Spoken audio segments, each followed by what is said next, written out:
പിതാവിൻ്റെയും പുത്രൻ്റെയും പരിശുദ്ധാത്മാവിൻ്റെയും നാമത്തിൽ ആമേൻ. ജൂലൈ 26-ാം തീയതി ശനിയാഴ്ച. അമ്മേ പരിശുദ്ധമ്മേ, അമ്മേ പരിശുദ്ധമേ, ദൈവമാതാവേ, കൃപാസനത്തിലൂടെ ഞങ്ങൾക്കും ഞങ്ങളുടെ ദേശത്തിനും അമ്മ മധ്യസ്ഥം തേടി തന്ന എല്ലാ അനുഗ്രഹങ്ങൾക്കും കൃപകൾക്കും ഞങ്ങളിപ്പോൾ ഹൃദയം നിറഞ്ഞ നന്ദി പറയുന്നു.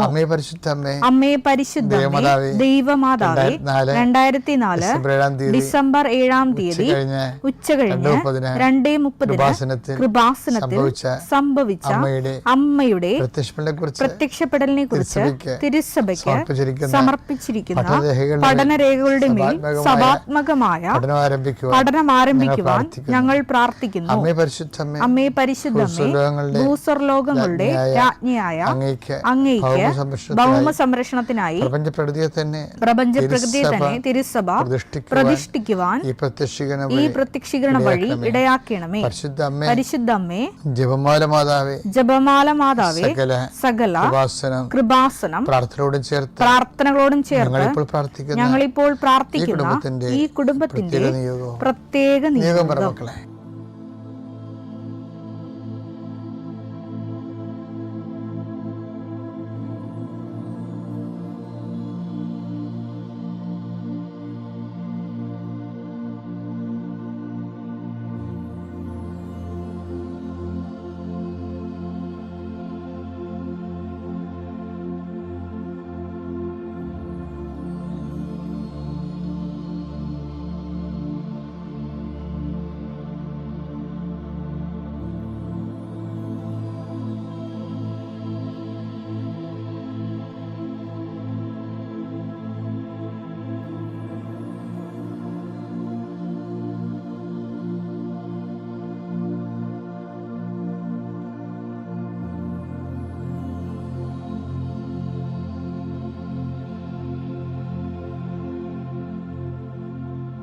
അമ്മയുടെ പ്രത്യക്ഷീകരണത്തിന്റെ ഈ അനുഗ്രഹവേളയിൽ ഞങ്ങൾക്ക് സാധിച്ചു തരുവാൻ കനിയണമേ.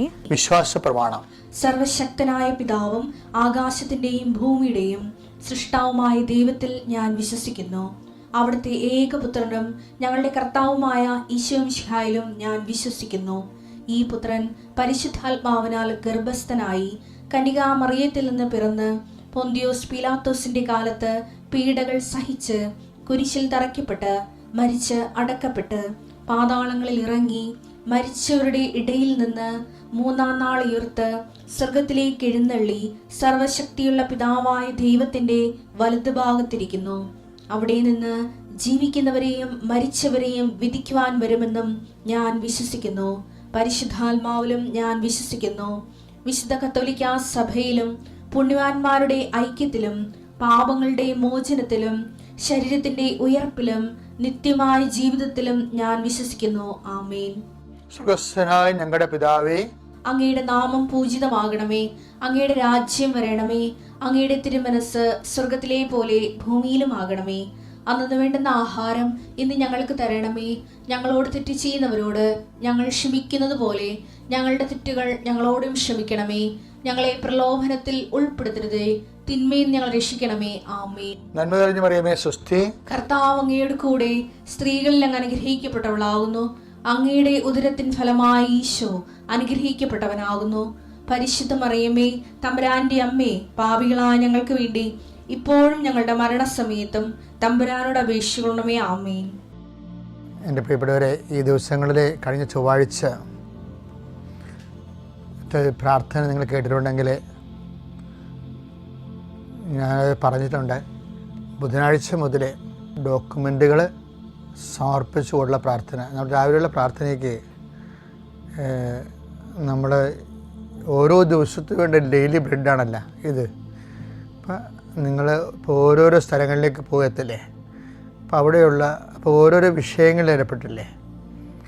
ഇപ്പോൾ ഉദാഹരണത്തിന് ഭവന നിർമ്മാണ തടസ്സമാണ്. അപ്പം നിങ്ങൾ അതിൻ്റെ സ്കെച്ചും പ്ലാനും രാവിലെ പ്രാർത്ഥനയ്ക്ക് കൊണ്ടുവരണം. അച്ഛൻ കുറിച്ചെടുക്കുമ്പോൾ തന്നെ ആദ്യം ഡോക്യുമെൻ്റ് പ്രാർത്ഥനയാണ്ട സമയമായിരിക്കും. നിങ്ങളുടെ സ്കെച്ച് പ്ലാനുകളും നിങ്ങളുടെ എല്ലാ രേഖകളും കർത്താവിൻ്റെ ദിവസം സമർപ്പിക്കുന്നു എന്ന് പറയും. അതുപോലെ തന്നെ നിങ്ങളുടെ യാത്ര, വിദേശ യാത്രയ്ക്കൊക്കെ പോകണവരില്ലേ, അവിടെ ടിക്കറ്റുകൾ എടുക്കണം. ടിക്കറ്റുകൾ, പാസ്പോർട്ട്, രാവിലെയുള്ള ഡെയിലി ബ്രെഡ് പ്രാർത്ഥനയുടെ സമയത്ത്. അപ്പോൾ തന്നെ പരീക്ഷയ്ക്ക് പോകുന്നവർ അതിൻ്റെ ഹോൾ ടിക്കറ്റ് എടുക്കണം. ആശുപത്രിയിൽ പോകുന്നവർ അതിൻ്റെ ആശുപത്രിയുടെ ബുക്കില്ലേ, ആശുപത്രിയുടെ നിങ്ങളുടെ ഡയഗ്നോസിൻ്റെ പേപ്പർ, മരുന്ന് എഴുതി പ്രിസ്ക്രിപ്ഷൻ പേപ്പർ, ആ വിഷയങ്ങൾ രാവിലെ എടുക്കണം.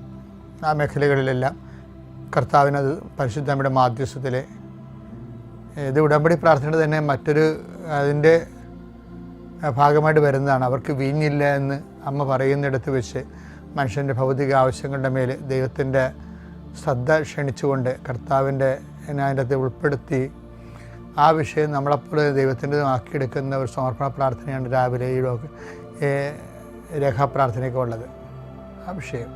പിന്നെ അതുപോലെ തന്നെ അച്ഛൻ പറഞ്ഞായിരുന്നു, നിങ്ങൾ ഇപ്പോൾ ഒരു പശുത്തൊഴുത്ത് കെട്ടാനാണ് പോയിടം വിചാരിച്ചു. അപ്പോൾ ആ പ്രാർത്ഥന നിങ്ങൾ കൂരേണ്ടത് ആ സ്ഥാനത്ത് പോയി നിന്നാണ് കൂരേണ്ടത്. അടുക്കള കെട്ടുന്നവരും എസ്റ്റേഷൻ എടുക്കുന്നവരും കാർ ഷെഡ് ചെയ്യുന്നവരും ഒക്കെ ഈ പ്രാർത്ഥന അവരുടെ ആ ഉദ്യമമായിട്ട് ഇപ്പോൾ ഈ നിലവിലിരിക്കുന്ന ഉദ്യമം എന്താണ്? ചിലപ്പോൾ ഒരു ചെറിയ ഷോപ്പ് ചെയ്യുന്നവരായിരിക്കും. അപ്പം അങ്ങനെയുള്ളവർ ചില പലചരക്കട ചെയ്യുന്നവരായിരിക്കും. ചിലപ്പോൾ അതിന് കച്ചവടം ഇല്ലാതിരിക്കുന്ന അവസ്ഥയായിരിക്കും. അപ്പോൾ നിങ്ങൾ ആ പ്രാർത്ഥന കച്ചവട സ്ഥലം അടുത്താണെങ്കിൽ, കച്ചവട പീടിയൊക്കെ അടുത്താണെങ്കിൽ ആ ഷോപ്പിൽ പോയി നിന്ന് ആണ് ഈ പ്രാർത്ഥന കൂടേണ്ടത്. അപ്പോൾ എന്താണ് നിങ്ങൾ അനുഭവിക്കുന്ന പ്രയാസം, അത് ആ വിഷയവുമായിട്ട് ബന്ധപ്പെടുത്തി വേണം ഈ പ്രാർത്ഥന. അങ്ങനെ ഗുരുതരമായ വിഷയങ്ങളിരിക്കുന്നവർ, ഇപ്പോൾ കോടതിയിലെ കേസ് നടക്കണില്ലേ, അപ്പോൾ കേസ് നടക്കുന്നുണ്ടെങ്കിൽ കേസിൻ്റെ സമൻസ് ഉണ്ടെങ്കിൽ അത്, അതുപോലെ തന്നെ വക്കീലിന് കൊടുത്തിരിക്കുന്ന വക്കാലത്ത് ആ കേസിൻ്റെ അതിൻ്റെ കോപ്പി, എന്താണ് കോടതിയുടെ കോപ്പി കയ്യിലുള്ളത് അത് കയ്യിലുണ്ടാകണം. സ്ഥലം അളക്കുക, സ്ഥലം കൊടുക്കുക എന്നുള്ളത് എന്തെങ്കിലും പ്രമാണം ഉണ്ടായാൽ മതി കയ്യിൽ. അതിൻ്റെ എഗ്രിമെൻ്റ് പേപ്പർ, പിന്നെ ഇൻ്റർവ്യൂവിനൊക്കെ പോവുകയാണെങ്കിൽ അതിൻ്റെ സർട്ടിഫിക്കറ്റ് കയ്യിലുണ്ടാകണം, ഫയലുണ്ടാകണം. അപ്പം ഇങ്ങനെ എല്ലാ ദിവസവും ഈ പ്രാർത്ഥന ഇതിൻ്റെ കൂടെ വരും. ഈ നമ്മുടെ രാവിലെയുള്ള ഡെയിലി ബ്രെഡ് പ്രാർത്ഥനയുടെ കൂടെ ഈ വിഷയങ്ങൾ രേഖകൾ സമർപ്പിക്കുന്ന സമർപ്പണ പ്രാർത്ഥന ഉണ്ടാകും. അത് നിങ്ങൾക്ക് മുട്ടനിക്കാൻ പറ്റുന്നൊരു മുട്ടയെന്ന് തന്നെ അത് പ്രാർത്ഥിക്കണം. ആദ്യത്തെ ഭാഗം അച്ഛൻ കുരിശെടുക്കുമ്പോൾ തന്നെ ഉള്ളത് ആദ്യമേ തുടങ്ങുന്നത് ഇതുപോലെയുള്ള രേഖകളെ സമർപ്പിക്കുന്ന പ്രാർത്ഥനയാണ്. അതിനുശേഷമാണ് പിന്നീട് രോഗികളെയൊക്കെ സംബന്ധിച്ച് ജീവിത വിഷയങ്ങളെ സംബന്ധിച്ച് പോകുന്നത്. ഒന്ന് ശ്രദ്ധിച്ചാൽ മതി, അതായത് അപ്ഡേഷൻസാണ് വന്നിരിക്കുന്നതാണ്. നമുക്ക് പ്രാർത്ഥിക്കാം. രേഖകളുള്ളവരൊക്കെ രേഖകൾ കയ്യിലെടുക്കുക.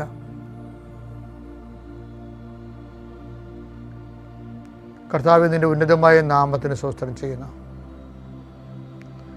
കർത്താവ്, അങ്ങയുടെ മക്കൾ അവരുടെ ജീവിതത്തിൽ ഇന്ന് ഉതകണ്ട, ഇന്ന് ബാധ്യതപ്പെടേണ്ട എല്ലാ ജീവിതരേഖകളുമായിട്ട് കർത്താവ് അങ്ങയുടെ തിരുസേന കണ്ണീരോടെ പ്രാർത്ഥിക്കുകയാണ്.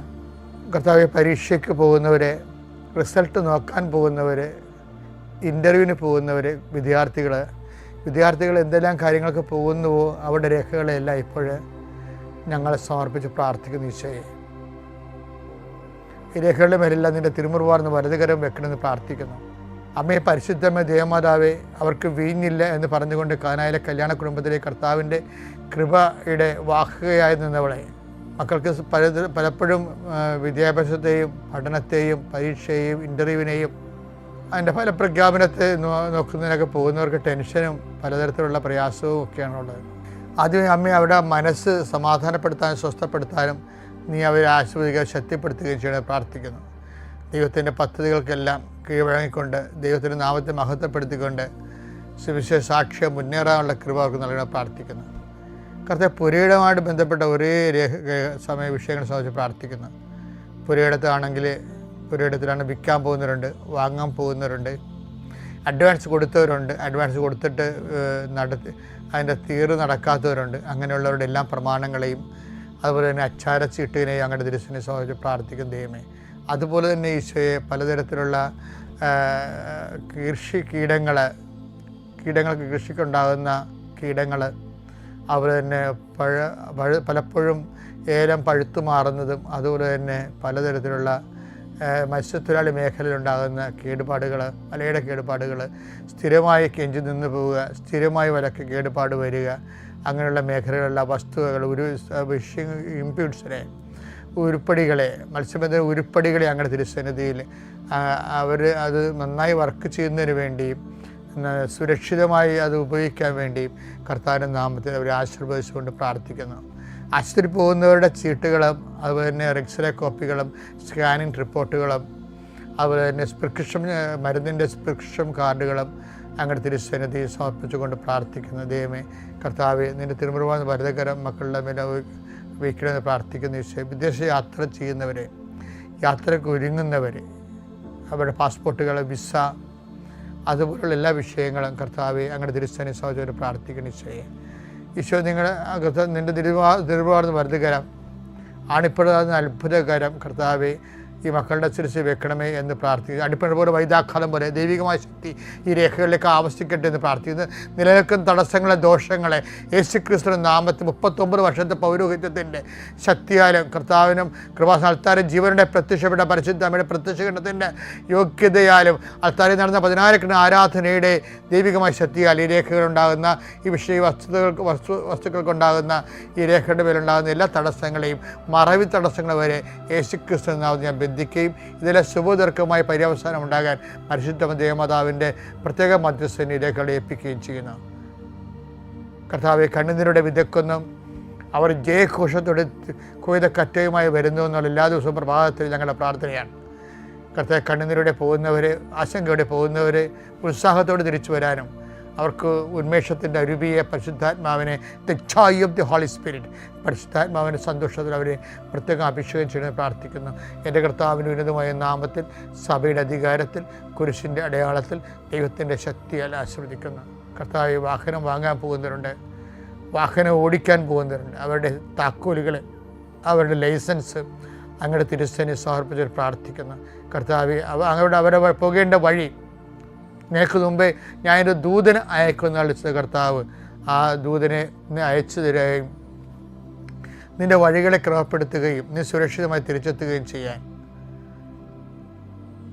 ദൈവമായ കർത്താവായിരിക്കും എൻ്റെ ദൈവമെന്ന് കർത്താവ് യാക്കോബിൻ്റെ പ്രാർത്ഥന പോലെ ഈ വഴി യാത്രയിൽ സുരക്ഷിതത്വം ലഭിക്കാൻ പരിശുദ്ധ ദൈവമാതാവിനെ നിങ്ങളുടെ വാഹനത്തെ സഞ്ചരിക്കുന്നവരെയും കർത്താവിൻ്റെ തിരുസന്നിധിയിൽ വാഹനം ഡ്രൈവ് ചെയ്യുന്നവരെയും കർത്താവിൻ്റെ തിരുസന്നിധിയിൽ സമർപ്പിക്കുന്നു. നിങ്ങളുടെ വലത്തും ഇടത്തും കൂടി പോകുന്ന മറ്റു വാഹനങ്ങളെയും മുമ്പിലും പുറകിലും വരുന്ന മറ്റു വാഹനങ്ങൾ ആകസ്മികമായി ഉണ്ടാകുന്ന അപകടങ്ങളെ ഈശോയുടെ നാമത്തിൽ ബന്ധിക്കുന്നു. Lord Jesus Christ, the fire finger, soak with the precious blood, Lord, infuse the spirit of power and grace. ദൈവത്തിൽ വിശ്വസിക്കുന്നുണ്ടെങ്കിലും അവിശ്വാസിയായി ജീവിച്ച അപ്പോസ്തലന്മാർ കർത്താവിനുണ്ടായിരുന്നു. അപ്പം അതുകൊണ്ട് കർത്താവ് എന്താ ചെയ്യുന്നത് വെച്ച് കഴിഞ്ഞാൽ ഇടയ്ക്കൊക്കെ ഇവരെ ഓരോ കൊണ്ട് കുഴി കൊണ്ട്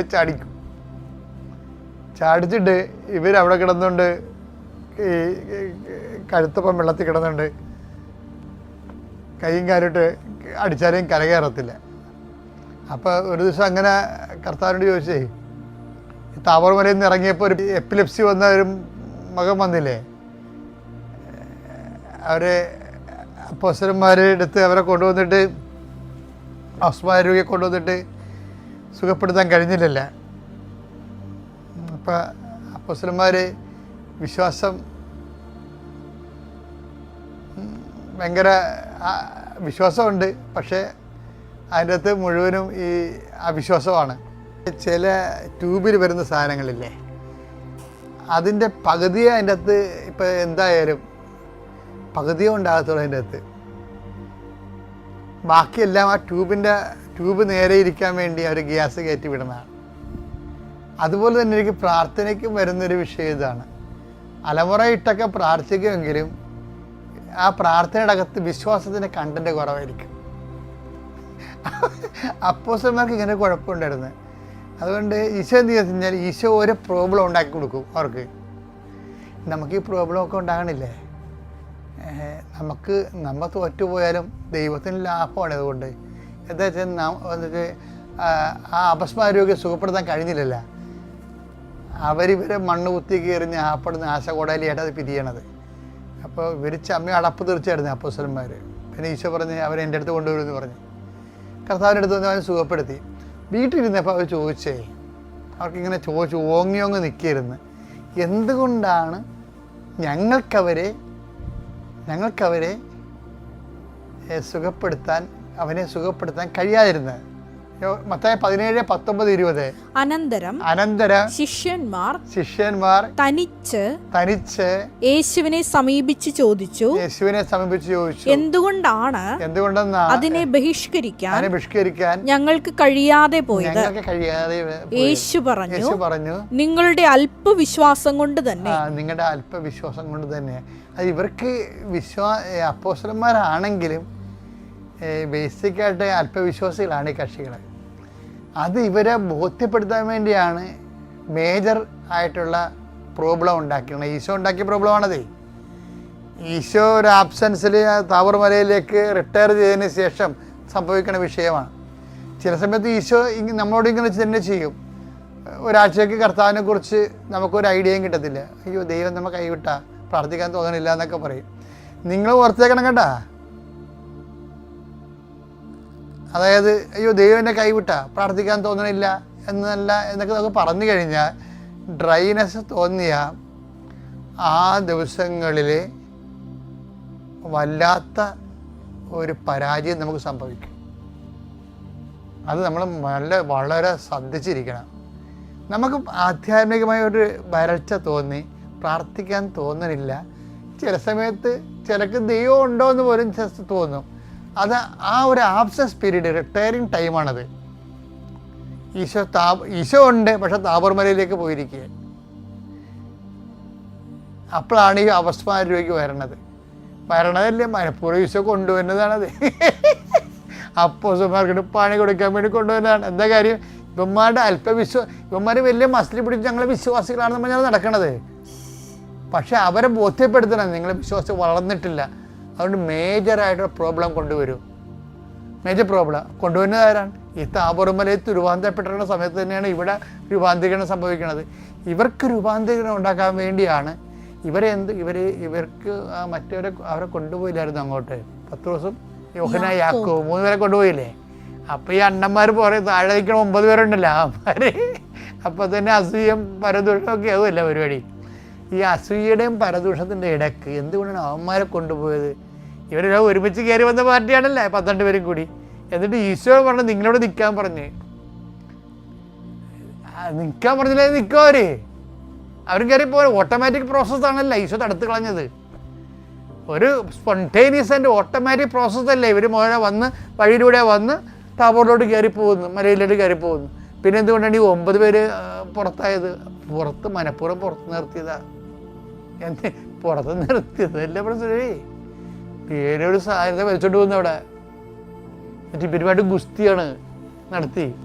ഇവർ പരാജയപ്പെട്ട് ആ പിശാച് ബാധനെ അപസ്മാരോഗ്യ ഇവരെ മണ്ണ് കുത്തി കഴിഞ്ഞ് നാറ്റിച്ച് ആ പിശാച് ബാധൻ്റെ അപ്പൻ ഈശോ വന്നപ്പോൾ ഈശോ പറയുമ്പോൾ അയാളുടെ ക്ഷമ കെട്ടുപോയി. അയാൾ പറഞ്ഞ് നിങ്ങൾക്കതിന് ചെയ്യാൻ പറഞ്ഞു. ഇവന്മാരെ കൊണ്ട് ഞാൻ മടുത്ത് അങ്ങേക്ക് വലുതും ചെയ്യാൻ പറഞ്ഞ്.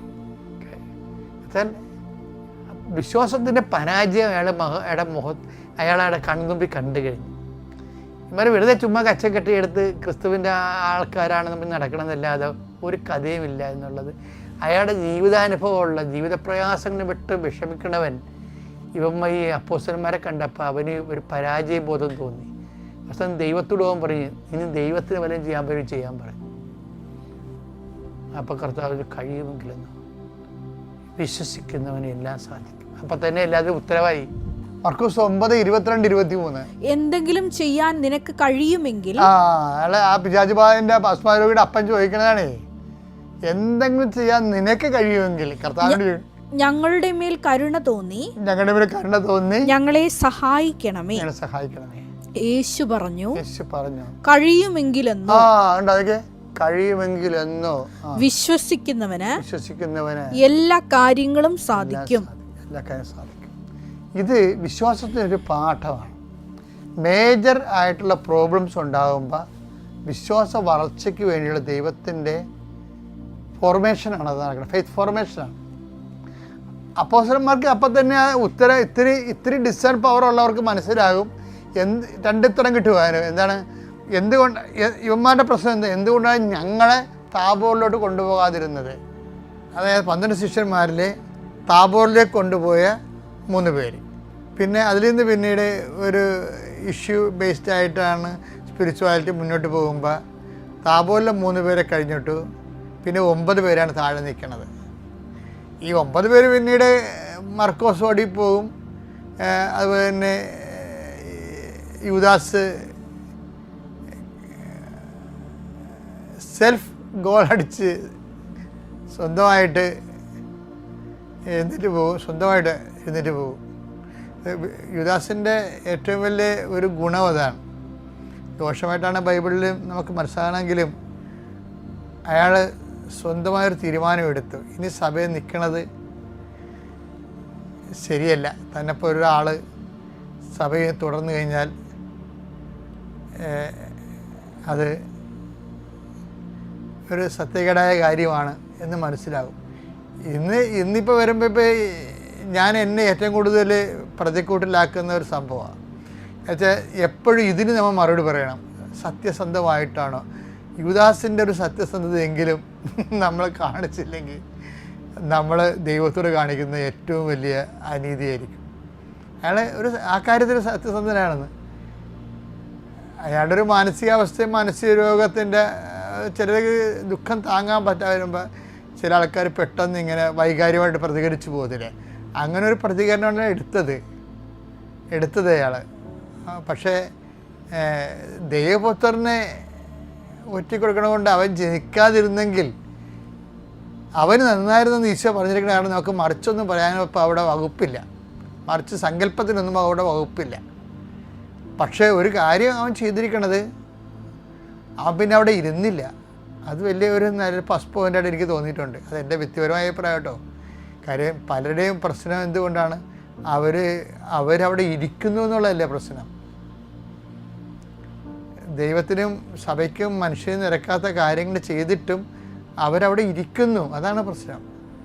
അത് യൂദാസ് അത്രയും ചെയ്തിട്ടില്ലേ? ഞാനങ്ങനെ പറയണതുകൊണ്ട് ഇതിൻ്റെ നിങ്ങൾ വിവാദമാക്കരുത്. പക്ഷേ അതൊരു സത്യസന്ധത അല്ലേ ശരിക്കും പറഞ്ഞു.